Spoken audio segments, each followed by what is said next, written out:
Halo, perkenalkan nama saya Rahel Tia Lampiang. Saya dari kelas A2 Keperawatan semester 7 dengan NIM 1814201064. Di sini saya akan menjelaskan tentang keperawatan gerontik atau perencanaan tindakan keperawatan pada lansia dengan masalah komunikasi. Kita masuk pada materi yang pertama, yaitu usia lanjut adalah suatu yang diterima sebagai suatu kenyataan dan fenomena biologis.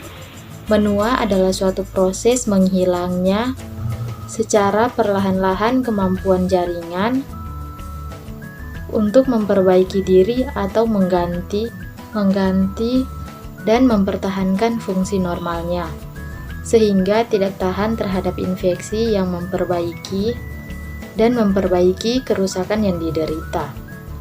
Kondisi kesehatan fisik dan mental pada orang lansia biasanya mulai menurun. Beberapa perubahan fisik yang diasosiasikan dengan penuaan dapat terlihat jelas oleh seorang pengamat biasa, meskipun mereka berdampak kepada beberapa lansia lebih dari yang lain. Kemudian, keperawatan gerontik adalah ilmu yang membahas fenomena biologis, psiko, dan sosial, serta dampaknya terhadap pemenuhan kebutuhan dasar manusia dengan penekanan upaya prevensi dan promosi kesehatan, sehingga tercapai status kesehatan yang optimal bagi lanjut usia. Kemudian materi berikutnya, perencanaan keperawatan gerontik ini merupakan langkah ketiga dalam proses keperawatan. Perawat memerlukan berbagai pengetahuan dan keterampilan, di antaranya pengetahuan tentang kekuatan dan kelemahan klien, nilai dan kepercayaan klien, batas praktek keperawatan, dan peran dari tenaga kesehatan lainnya. Pengetahuan dan keterampilan lainnya yang harus dimiliki perawat. Perawat adalah kemampuan untuk memecahkan masalah, kemampuan mengambil keputusan, kemampuan menulis tujuan, serta memilih dan membuat strategi keperawatan yang aman dalam memenuhi. Kemudian pengertian perencanaan keperawatan gerontik adalah suatu proses penyusunan berbagai intervensi keperawatan yang berguna untuk mencegah, menurunkan, atau mengurangi masalah-masalah pada lansia. Kemudian prioritas masalah kesehatan. Penentuan prioritas diagnosis ini dilakukan pada tahap perencanaan setelah tahap diagnosis keperawatan. Dengan menentukan diagnosis keperawatan, maka perawat dapat mengetahui diagnosis mana yang dilakukan atau diatasi pertama kali atau yang segera dilakukan. Kemudian berdasarkan tingkat kegawatan atau mengancam nyawa, penentuan prioritas berdasarkan tingkat kegawatan mengancam jiwa yang dilatar belakangi oleh prinsip pertolongan pertama dengan membagi beberapa prioritas, yaitu prioritas tinggi, prioritas sedang, dan prioritas rendah.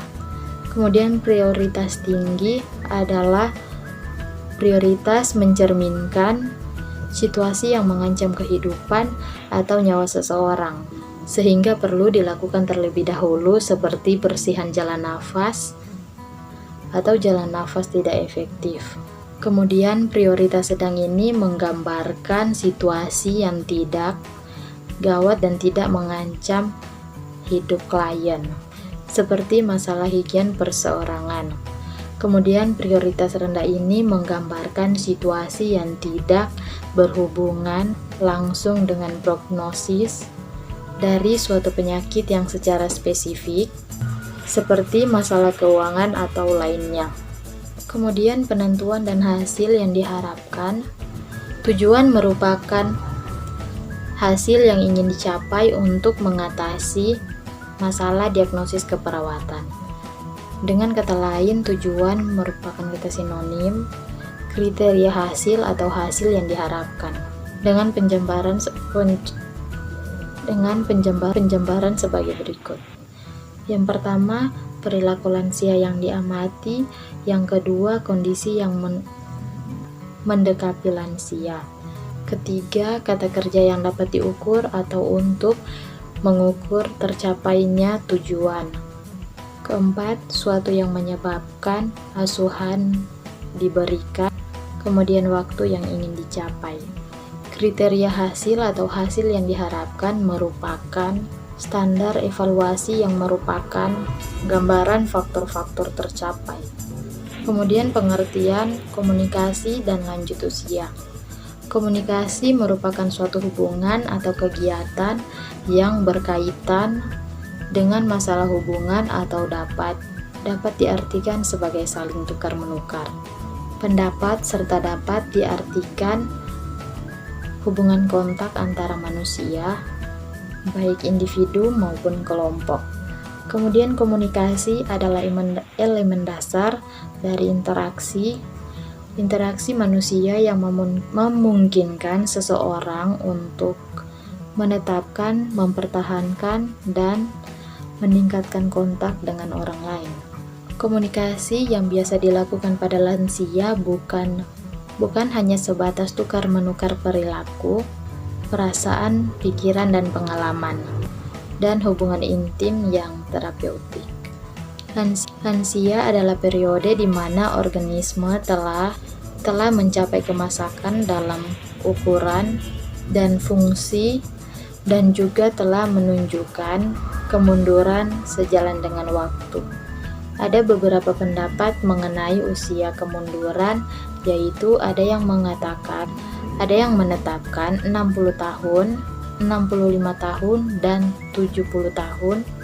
65 tahun sebagai usia yang menunjukkan proses menua yang berlangsung secara nyata, dan seseorang telah disebut lanjut usia. Kelompok lanjut usia adalah kelompok penduduk yang berusia 60 tahun ke atas. Kemudian komunikasi pada lansia. Dalam komunikasi dengan lansia harus dipertahankan faktor fisik, psikologis, lingkungan, keterampilan komunikasi yang tepat juga perlu memperhatikan waktu yang tepat.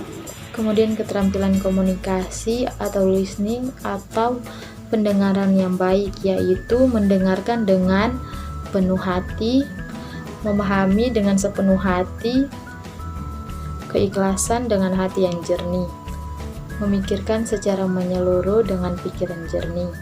Kemudian teknik komunikasi dengan lansia untuk dapat melaksanakan komunikasi yang efektif kepada lansia. Selain pemahaman yang memadai tentang karakteristik lansia, petugas kesehatan atau perawat juga harus mempunyai teknik-teknik khusus agar komunikasi yang dilakukan dapat berlangsung secara lancar dan sesuai dengan tujuan yang diinginkan.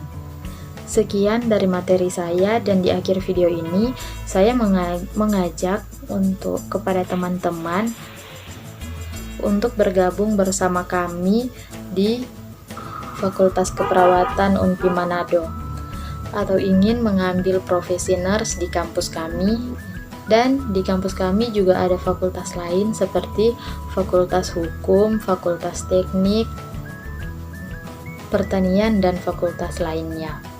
Jika teman-teman berminat, marilah bergabung bersama kami di Universitas Pembangunan Indonesia, Manado. Sekian dari saya, semoga materi saya bermanfaat dan terima kasih.